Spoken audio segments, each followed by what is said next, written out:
Gawa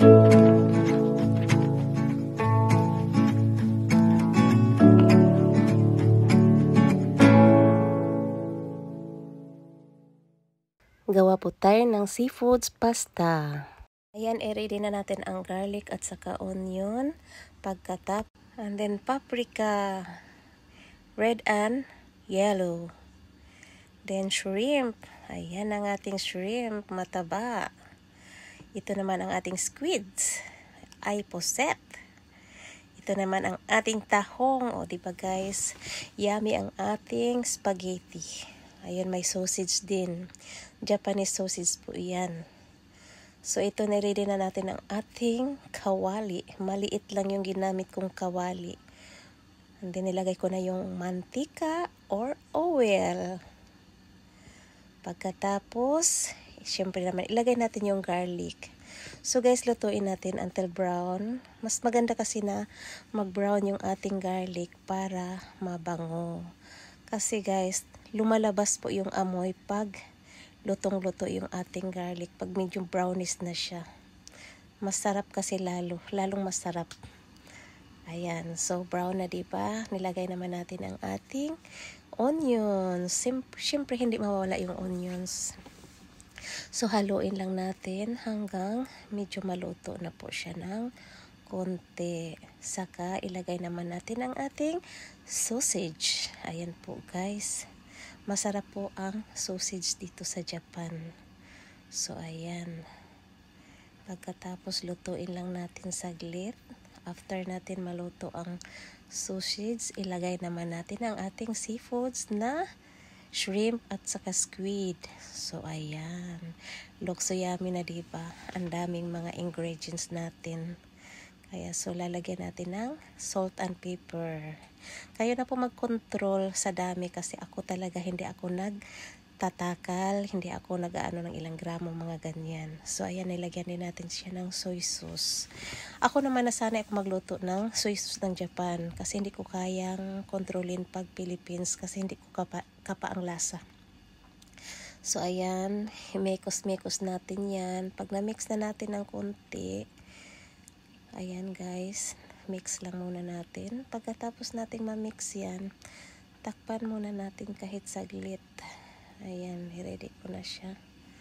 So, hinahanap ko pa yung takip. So, ayan, takpan natin kahit saglit lang. And then, pag nagluto na siya, ayan na, luto na siya guys. So, ilagay naman natin yung ating tomato sauce. Siyempre, hindi mawawala yung tomato sauce. 3 tomato sauce ang nilagay ko dito. Ayan. Diba? Masarap kasi ang seafoods spaghetti. Mas gusto ko siya sa lahat ng pasta, sa lahat ng spaghetti. Yung seafoods flavor talaga ang favorite ko. So, ayan na. Ihalo lang natin siya. Tapos, lalagyan pa natin yan ng ketchup maya-maya. Kasi mas masarap din may ketchup. So, ayan guys. Medyo kayo na rin mag-adjust kung gaano kadami yung ketchup na gagamitin nyo. So, ayan. Ganyan lang talaga ako. Hindi po ako nagsusukat. Lahat kalkulado lang po yan. Pero sa awa naman ng Diyos, perfect naman ang mga luto ko. Kahit hindi ako mahilig magsukat. Kasi nasa kamay lang yan eh. So, ayan guys. Nilagyan natin yan ng onion powder. This is onion powder po. Yan. Kunti lang. Mahilig kasi din ako sa mga spicy na mga powder. Ito naman siya is garlic powder naman siya guys. O ayan, garlic powder. Kunti lang din kasi yung garlic pampaamoy. Kahit nilagyan na natin ng garlic na fresh yan, kailangan din natin yung powder. And then ito naman is white pepper. White pepper kunti lang kasi maanghang po ang white pepper guys. Ayan. And then next, ilagay naman natin yung, syempre hindi mawawala ang black pepper. Ayan guys. So, diba? Kaya mabango, spicy konti. Pampawala kasi ng umay yung spicy guys. So, ayan. Then, another salt and pepper again. O, diba? Kaya medyo maanghang-anghang po ang ating seafood spaghetti. So, i-mix lang natin yan. Hindi ko na pala pinakita. Nilagyan ko po siya ng sugar guys. Kasi masarap yung medyo maalat-alat na may tamis ng konti. So, yan, nilagay ko na yung paprika. And then pagkatapos ng paprika guys, ilagay naman natin yung ating last tahong. Luto na kasi to, kaya hinuhuli ko na lang siya. Kung hindi siya luto sana, sinabay ko na siya kanina sa pusit. Kaso nakaboiled na kasi siya nung binili ko. Ayan, tingnan nyo, nakabuka na siya. Luto na kasi dyan siya guys. Tapos yun, i-mix na lang natin siya ng mabuti. Yan, i-mix lang natin siya.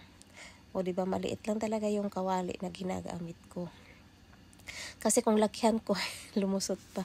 Kung lakihan ko, mapadami na naman yung luto ko.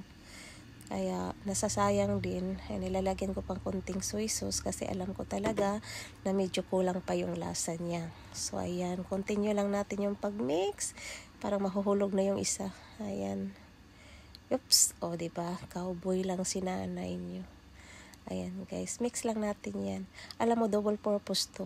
Pwede siyang ipasta, pwede siyang iulam. Kaya ginawa kong ganyan. Pwede din siyang i-partner sa kanin. Ayan, nilalagyan natin ng syempre, ang cheese, hindi mawawala yan. Ayan, kasi kulang pa siya. Nilalagyan ko pa ulit. Masarap kasi guys na may cheese. O, pag kahit sumobra siya, kasi binubukod ko kasi yung pasta, no? Kaya pwede rin siyang ulamin. Kasi seafoods kasi siya, ang daming mga sahog. Kaya, pwede mo rin siyang ulamin.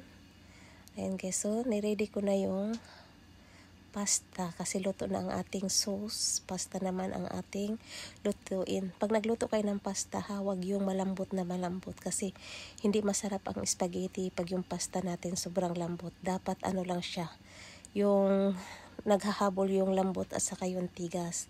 Kaya pag pinisil nyo sa ano nyo, sa kamay nyo, luto na yan. Kaya ayaw kasi ng mga anak ko yung malambot. Kaya medyo ano siya, tama lang yung tigas ng spaghetti kasi lalagyan pa yan ng sauce. So ayan guys, look so yummy na diba? Para na yan sa aming tatlo. Sawa naman ng Diyos, nagustuhan nila again ang aking spaghetti. So yummy daw. Kaya nagte-thank you silang dalawa.